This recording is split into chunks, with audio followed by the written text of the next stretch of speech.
Welcome to Cloud Realities Live, an original podcast from Capgemini, and this week in partnership with Google Cloud at Google Cloud Next 2025. I'm Dave Chapman. And I'm Rob Kernahan.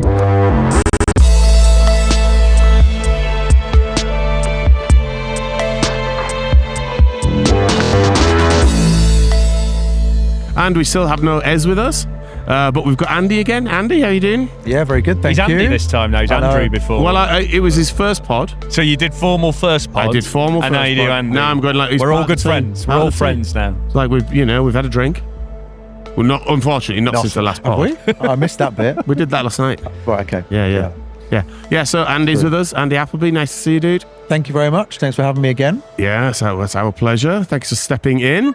And I'm delighted to say that joining us today to talk about the role of leadership in large-scale transformation is Lee Moor, who's a VP at Google Cloud Consulting. Hey, Lee. Yeah, thanks for having me. I sense I missed a really good night last night.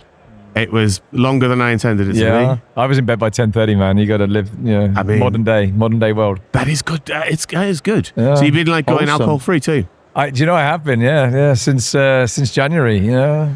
Well, I did dry January this year, and it was like a really good one. It was like the one I actually enjoyed it. Well, once you get past 2 weeks, it's kind of, you've done it, right? It's the first couple of weekends are the tricky ones. It's like, I don't know if you're married, but I mean, my wife hates me for 2 weeks, Only 2 weeks? Just 2 weeks. Well, I was going to say. What can I say? Let's move on from that one. And how's Next been for you this year? This is my fourth Next or something. It's just awesome. Right. It's bigger and better than it's ever been. And the thing that stands out for me every year, but more so this year, is the level of kind of passion and connection that people have. Yeah. I mean, on our Google Cloud Consulting stand over there, people can build an agent. And we built this thing, it's kind of got a Google Pixel pad there, and they can go and play with it and build an agent. We thought we'd have 10s, 50 maybe. Right. Last time I checked, we were at 700 agents built. No way. Yeah. And this is individual customers that have come in and built an agent. They take the code away with them. And it's probably at 800 now. It was last time and this is, unbelievable. Where'd you get that level of connection to technology? It's rare. And I've asked, I said, what sort of people are you getting to do it? And it's everything from CEOs, CTOs, all the way down to the 22-year-old developer that are coming in. So, any pattern in the type of agents that people have been building? You need my job, I said exactly the same thing. I'm like, we need to analyze that. So it's the patterns are things like like an onboarding agent. So for how do I get people to join my team? Marketing agent, how do I get them to leverage a lot of their marketing material? Right. General assistance, I would say, like for calendar, for general kind of office efficiency. So, but it's everything. I mean, when you got 700 examples over there, it's literally everything, every function. There was in the keynote, they said you can now build an agent with less than 100 lines of code and it'll do good things, which I thought was quite impressive. I'll take you over there. You don't need to write any code. I mean, we've written a front end to it. You can click some buttons and you'll get to take the code with you. Can I get one that will replace like our producer Marcel? Well, an agent that just produces the podcast automatically. I'm sure I can get the music stuff that he adds on at the end. We can replace it for that. If I say something really bad, it might take that out. So I mean, so I'd say the main thing is the engagement from the audience. I mean, when you work for Google, you get a little bit blasé about the announcements. Right. We were looking back at last year. I think we made 150 announcements on the day last year. I think it's probably more this year. There's over 500 customers here, and you become a little bit blasé about that. And so it's only when you really sit down with a customer, and I've done a few panels for analysts and things here, and I had Volkswagen and I had Palo Alto Networks on the stage with me, and we didn't really script it. It was just a Q&A, and they're talking from the heart about what they're doing and the value that's being delivered. You kind of go, okay, this is really cool now. Well, I think one of the theme that we've had this week has been around Arthur C. Clarke's third law, which is any power. Hang on a minute, I'm going to say this properly, because it's the last show, Robert. Any sufficiently advanced technology is indistinguishable from magic. Okay. And I think with the set of announcements this week, you are solidly in that territory, I would say. And I think it is a creative and interesting thing to engage with. Yeah. It's all obviously got a slightly sci-fi element. It's obviously got a slightly existential element. So it fires up the imagination in a way that, like maybe normal tech never did. You know what I mean? I think, personally, that's because of the multimodal aspects. So if it's just text, it's like, okay, yet another text chatbot. Or even if it's, to some extent, voice coming back at you, like, lovely podcast. I mean, you go to Notebook LM, it'll make a podcast out of your materials for you, right? I mean, it doesn't sound as good as you two guys, but it won't be long before we're surpassed. No. It's Well, I didn't want to say that, but you did say this was the last episode, but you didn't tell me the last last episode. So, but when you see VO2 and you see the video, and I don't know if you guys got to go to the Sphere, but my team are working. My invitation got lost in the post. Oh man! No. Well, you can pay $100 for the cheap seats when it comes out at the end of August.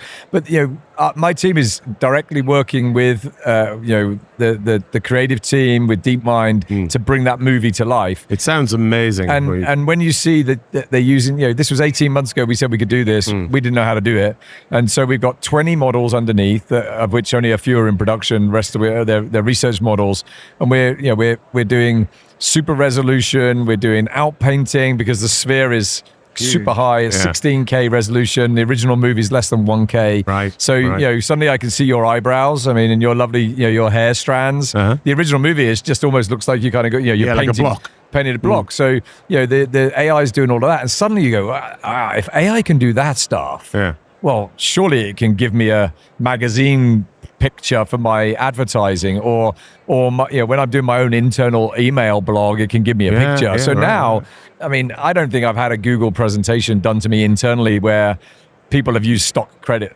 in every single slideware is produced with Gemini as an image generator. Right. So I think that's what's changed the mode. It's the visual aspect. When it was text chat, I mean, Well, it's a good point. And Rob, today's headline from you is going to be about fun AI, right? Well, it's personalization. I mean, what are people actually using this for? The ability to build it quickly, and there's some fun ones or some fun themes that are coming out. So we got AI-powered dreamscaping to create immersive stories. There you go. That's a good one. There's a lot of What does that mean? So basically, it's you describe what you like, and it makes you a personalized story that you love to read. Oh, very nice. Yeah, there's a personalization of content. It's a big one. And that seems to be the big theme, memes and humor. Tell me cheese jokes, David. Yeah. He's actually quite good at writing cheese jokes. The storytelling aspect is really. I've noticed this. Obviously, I've got some randos coming at me on X, and that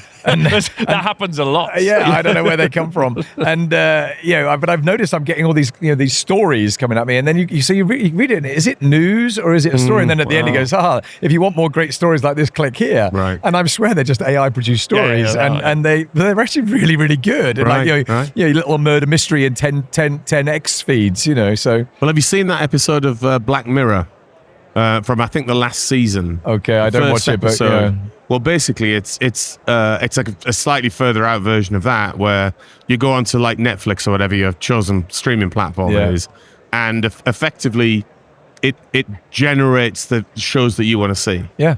So you give me 10 episodes on Batman as a cowboy in kind of 1935, and you'll get a 10 episode season. I'm sure we're going to talk about agents at some point here. We will, undoubtedly. That's a really good example of an agent. You can set up your newsfeed agent, your podcast agent, your whatever agent you want, and it'll give you that whenever you want it in the format you want it. So I think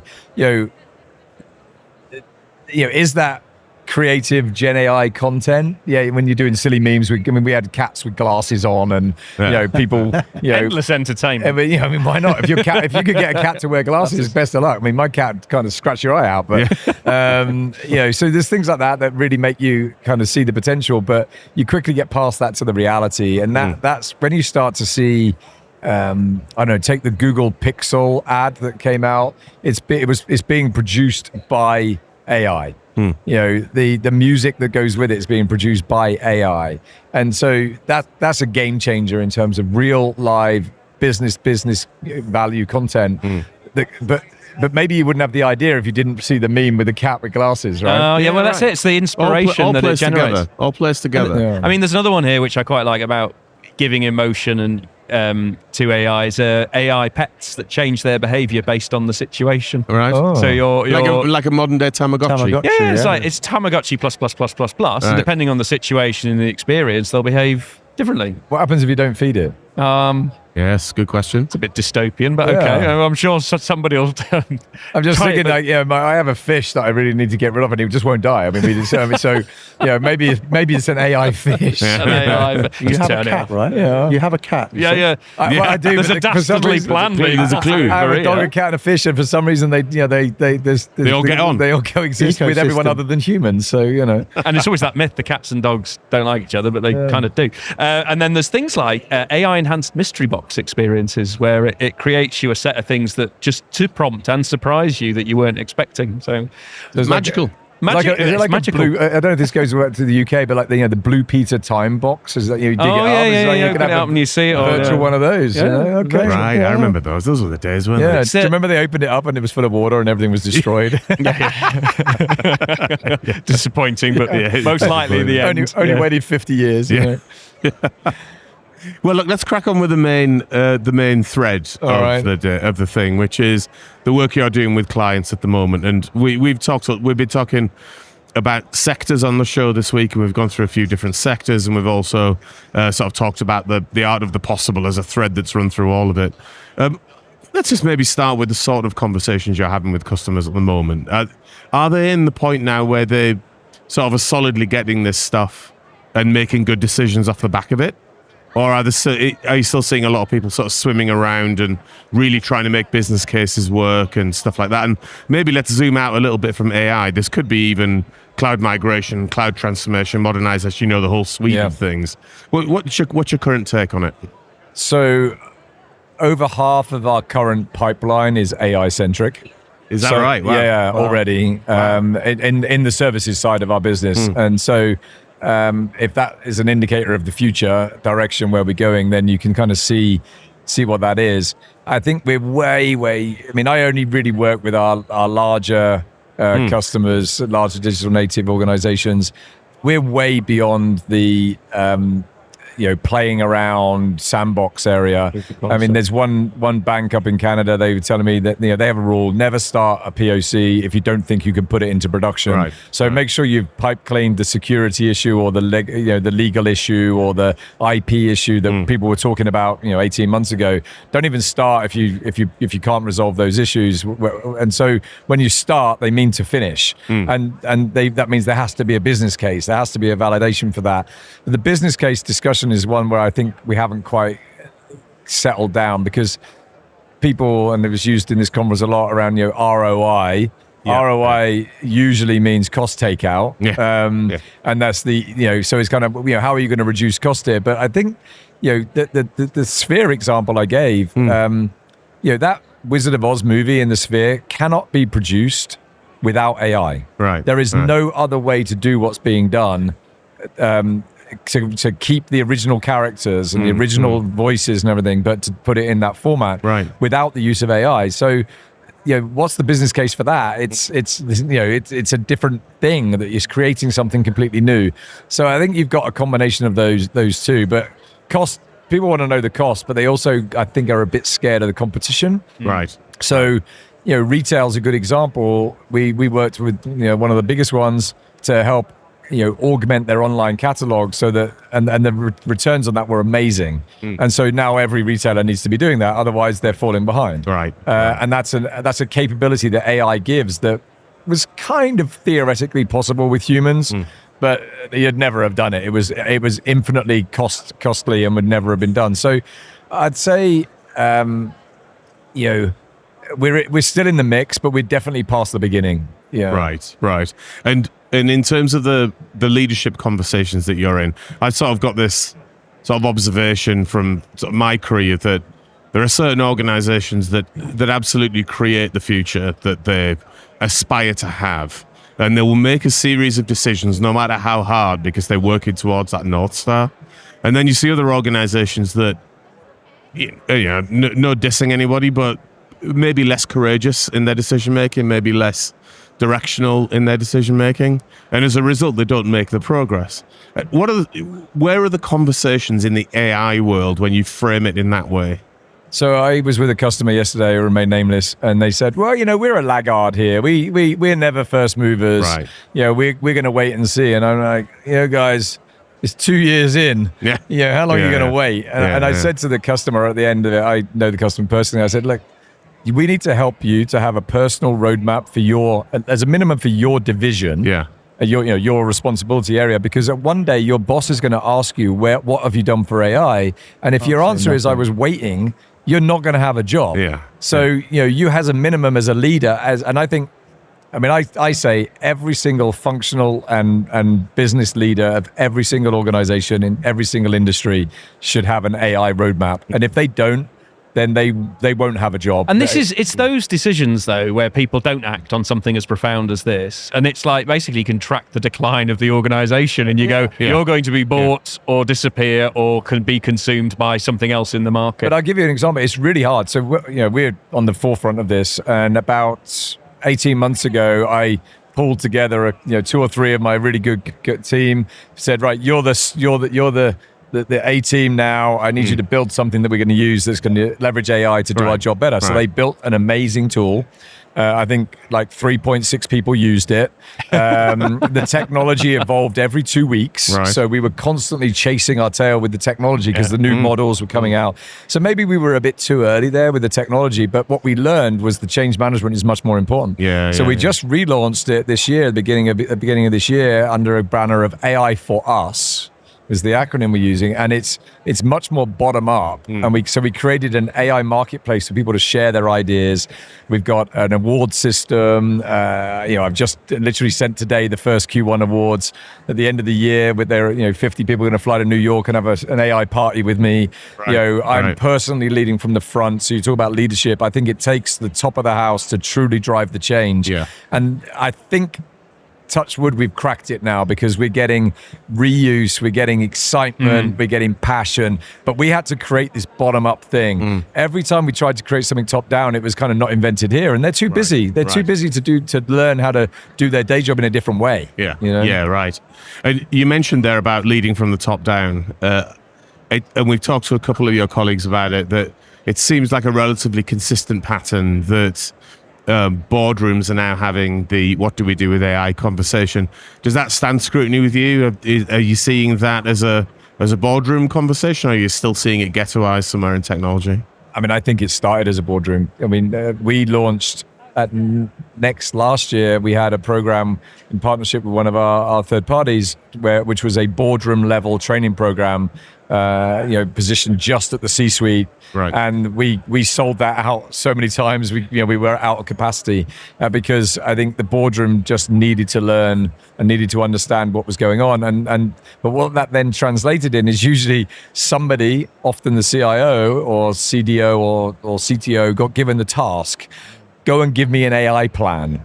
And of course, then they would maybe turn to us or to Capgemini or someone like you to say, give me the roadmap, and then you're into purgatory of prototypes and all the rest of it, because they desperately want to show progress. And I think that phase has maybe ended. So it's still a boardroom thing, because it can be existential for some companies. But I think we've moved beyond the "I just need you to do something" phase, and we've moved into a much more structured, okay, how am I going to address my customer service? How am I going to address my supply chain? How am I going to address my procurement? And go through those in a more systematic way. And I think that's a function of, you have to understand the tech, then you have to seeing is believing. You start to understand the potential of it, and then you can start to apply it to the world that you know. And I think for some organizations that is an 18-month conversation just to get their head around how do we really process the change that's here. So I think you described the experience very well from 2024 to 2025. It's much more about, right, let's get back to growth. We just had the conversation about the telcos, how do they use AI to do that, etc. You can see but I think applied. The leadership thing, the old carrot and stick analogy, to me, the AI has to be more carrot than stick, because it's a bit like when we started to globalize and low-cost operations came into place. nobody would give up the work in the high cost location because they thought they were going to lose their job until he found a way that they actually kind of got rewarded and all those things. And suddenly we managed to globalize. I think at the same time, there needs to be a bit of a stick. So I'm measuring, I've got, metrics. I know that the Google Cloud Consulting population is the highest user of Gemini in Google because I'm able to measure that, and I measure it every week. As and it should be. I love a trend line. So, I have t-shirts that say I love a trend line. And and I can tell you that that's what's happening. And I said to him, I don't care how you use it.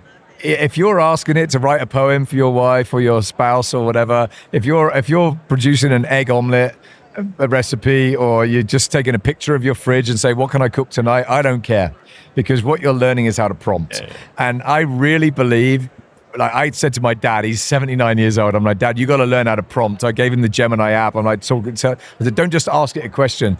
Tell it who it needs to be. Tell it what the situation is. Tell it what you're expecting as an outcome, what type of thing, and then ask the question, and you'll get a much better answer. And so my 79-year-old dad is prompting at, he's at level 2 instead of 1 on the prompt thing.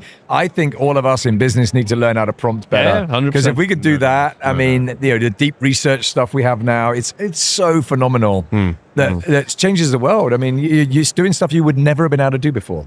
Yeah, I was gonna go on next actually to how the toolkit is building out, and it really does feel like, especially with some of the announcements this week, that the toolkit that would allow you to scale and do phenomenal things in an organization is really wholly coming together. Like, ChatGPT by itself or Gemini by itself will only do part of the job. You really need agents. Now the agents can talk to each other. You maybe used your own data set or an untrusted data set previously. Now there's going to be what's it called again? Enhanced grounding. Enhanced grounding in like shared data sets. Cannot remember that word. It's like, when somebody just doesn't stick. I tell you what does stick in my head though. Ironwood. Oh yeah. I mean, it's an unfortunate name, isn't it? Well, you say about but it was a pretty good launch. So I don't know if you saw the video. It was pretty good what they did. They had a spotlight on this gold chip. It was beautiful. Yeah. Oh, nice. But so I was going to say to you, I think yes, and to that, if you provide infinitely flexible architecture, which we have from the Ironwood to the lower end chips, it's open architecture chips. You then provide a really capable data layer that most organizations struggle with. But again, if you can provide that in an open way and connecting data sources from your own organization, even Google, non-Google, etc. And then on top of that, start to build the other things. So we then get to agents and agent-to-agent connectivity and inside, outside organizations, the standards that we're putting in there. All of that then starts to come together. That's right. And the method in the madness. When I joined Google, I said to Thomas Curry, and I kind of laughed with him. I'm like, why would I come to Google, Thomas? It was 4 years ago, and he told me this story about how we were going to become the leading software services company in the country, in the world. And he never used the word cloud, and he didn't use the word agent then, but we were talking about kind of agents under a different term. Right. And I'm like, that's where we need to go, and that's why I came to Google. Right. That's working out, isn't it? Yeah. I got a bit lucky, but I mean, I think that toolkit is sort of tremendously powerful, but it's almost getting to the point where the scale adoption of it is quite tricky. So you started with proof of concepts in various different things, and if you did that well, that swarm of bees of a proof of concept might have been heading broadly in a good direction, and you get your head around that and get it. What's the next phase of implementation in your head when you think about all of that very much more infrastructural technology that now exists in that stack? I think I'm pretty conflicted here. I think we're still at the. Personally, I believe we should still be empowering the masses of the organization to experiment. Right. And that's what I found is working in my own organization is to empower them with the tool sets. So we say use this tool, don't break these rules, use these security procedures, use your own your data access and that sort of thing. But what they do with it and how they use it, I think we're still at the experimental phase. So that's what I'm finding that's working. But maybe it's because of the nature of the business I run. If you take the example we used in our keynote around, a call center agent interacting with an end user, and they can see the video that you've got on the screen. We used an example of a plant. They could like show which plant it was. They could recognize the plant. They then know which fertilizer. They can configure a delivery services agent to come and do the planting for you. They can bill you, and it's all integrated. I mean, that panacea is a real demo, but it's real and can be done. Right. That is, I mean, that's game changing. So I think, I like the top down, bottom up approach, but I think we're not yet ready for the 100% top down structure like you would have with a big monolithic ERP system, because it's too experimental. Right, right. That's my personal view. That's interesting to understand. And I think you've got that search, understand, and act framework. Do you want to just dig into that a little bit? Yeah, I mean, that's the framework I'm kind of coining. I think, I'm lucky in Google. I can go into a tool we have called MoMA that's been here since the day I joined, and I can find anything in Google anywhere, providing I have access to it. But not many organizations have an equivalent of that. So the first framework for agents is around search and giving access to all of the data that anyone has access to in their system, structured, unstructured, video, whatever, real-time data, map data, whatever they've got, putting it in one place so that they can access that in an integrated fashion via, in our case, Agent Space. The next step then comes, okay, the agents need to understand that data in the context of you. Right. So let's say it's going to be an email, an agent that's going to kind of write an email at the end of this podcast to thank you for having me. It needs to know this is a business environment, but it's business environment with a bit of fun, right? We're not like being too serious here. That's very different to me being a lawyer. Right. And I'm responding as a lawyer.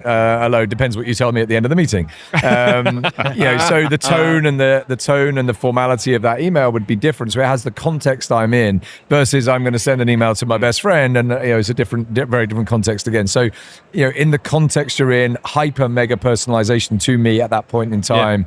That's when an agent starts to really understand you and your data, and the next step is then to take an act. So we're building a project manager agent that will sit alongside each employee, and when I sort of say, that looks like a risk to us here, it will automatically update the risk log of the project. Or we have an issue 1, 2, 3. It will listen to the transcript of the call we're on. It will update the issue log. Which today most project managers kind of think, I must do that at the end of the day, and then they forget, right? Yeah, right. So you're going to get and they also think, I've written that risk down now, it's managed. It's done. I'll just ignore that. Whereas the agent can then sort of say, hey, Lee, remember this thing's here, you've not done much with it this week or whatever. So where that goes, we'll see. But I read about a CEO that says he wants every single one of his leadership team to basically have an AI friend that's going to sit with them throughout the whole of their week, and at the end of that week produces like a summary of their week. And it's kind of Lee, what did you do for me this week as a senior leader? And if you think about it, if the AI has sat and watched me and listened to all my calls and watched what I've done all day, and then can produce the I can feel my anxiety rising. I mean, it's scared. Some execs would be a bit fearful of that, maybe. Well, I mean, you might want to put some time zone on it or something for the day, but if you think about that kind of without it going as literal as what I've just said, that's pretty cool. You write your own status report at the end of the week without doing it, because it's just knowing what's going on. But more importantly, it can coach you. We've got a startup here called Udely that I was the first customer of that helps do role plays, and their whole thing is about getting people to try things and then get feedback. So if AI can give you feedback, as an individual, at the end of the day, it'll be hey Rob, that podcast was good, but you're a bit noisy. Speak less or something. You never know. I can see the value in it now. Suddenly the feedback's valuable, is it? Can you give me a better meme, man? I need a new meme. Just think of the endless value it could add, Dave. Especially Dave already criticised me morning, noon, and night. Just get an AI to do it for him now. Exactly. Wow. Well, it would take the weight off, wouldn't it? But what I'm interested, maybe to just have a final exploration of something.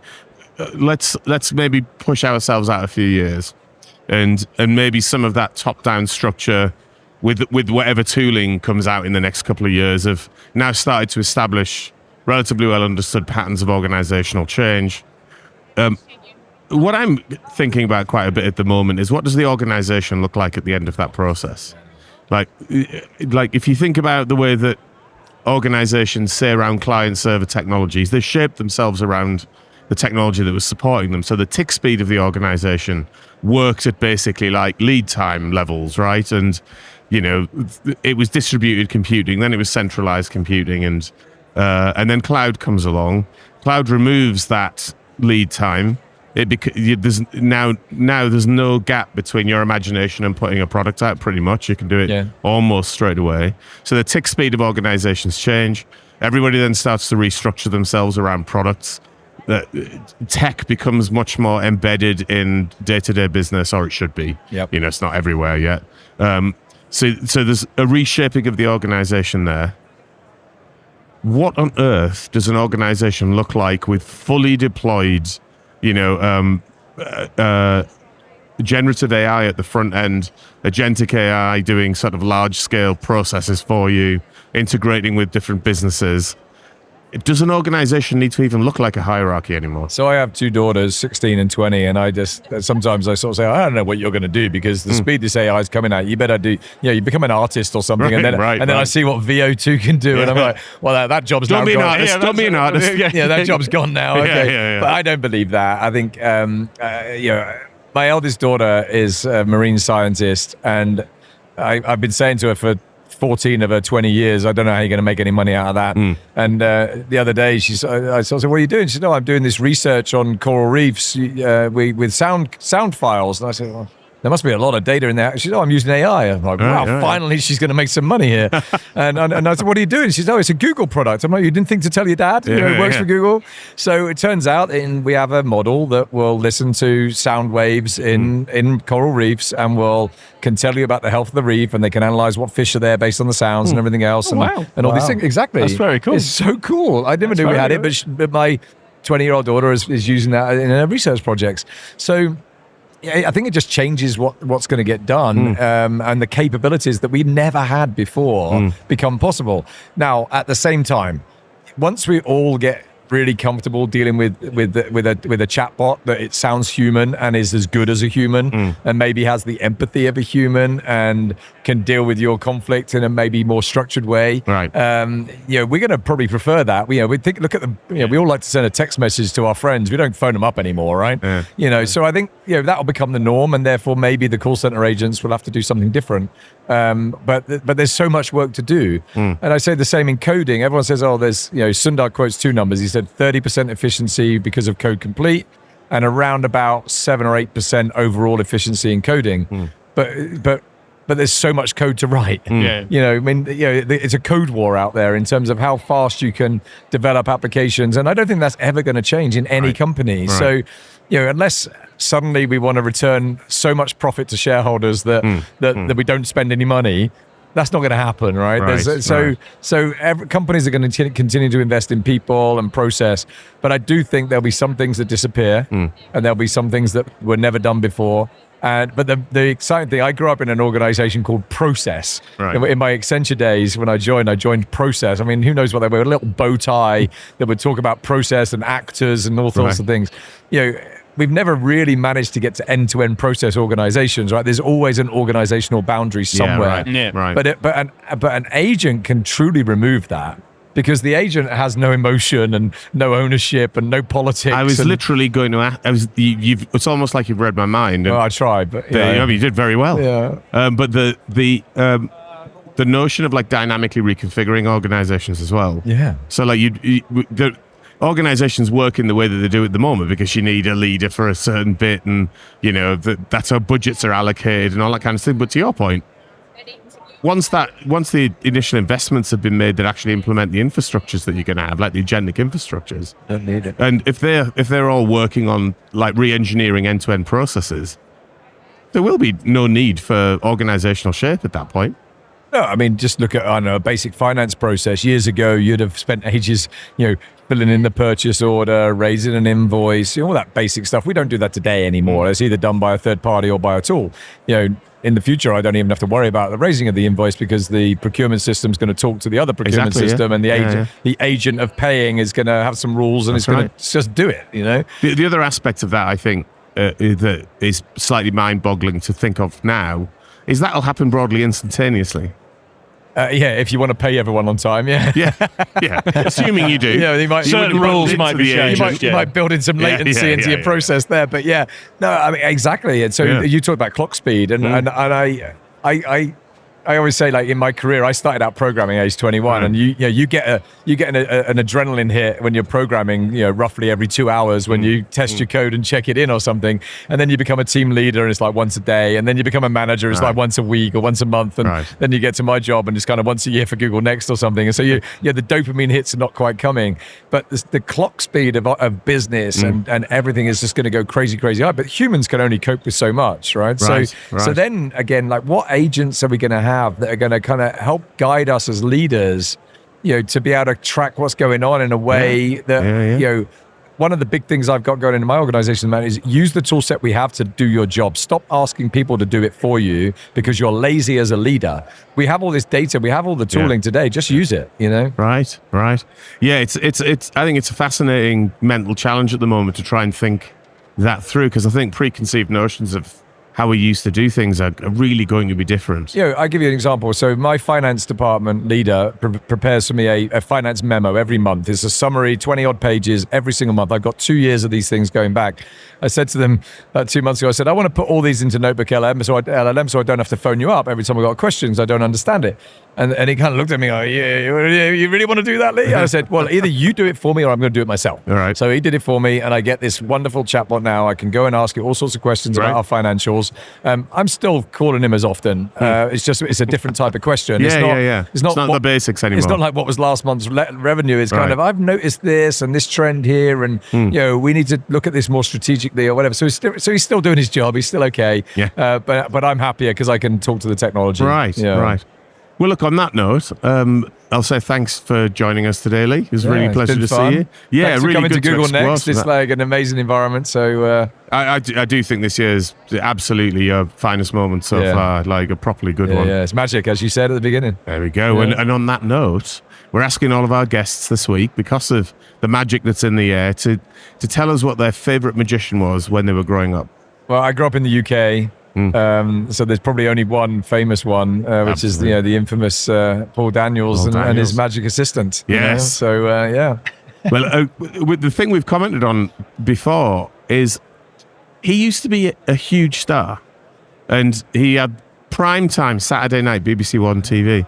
It's like, you just don't get TV like that anymore, do you? But again, destination TV. We only had 3 channels. Yeah, there was nothing else to do. We didn't. There was no money. People didn't play out in the street, or they either played in the street or you watched TV while you're getting fed your fish fingers and Daniels beans. was the top of the heap. He was top of there, and he chopped people in halves, and it made you laugh, and he put them back together again, and So whereas now, in Vegas, we're in Vegas, right? I mean, there's some amazing magician shows here. Right. I mean, they're millions of dollars to put on. You don't have to chop Debbie McGee in half, every night for that.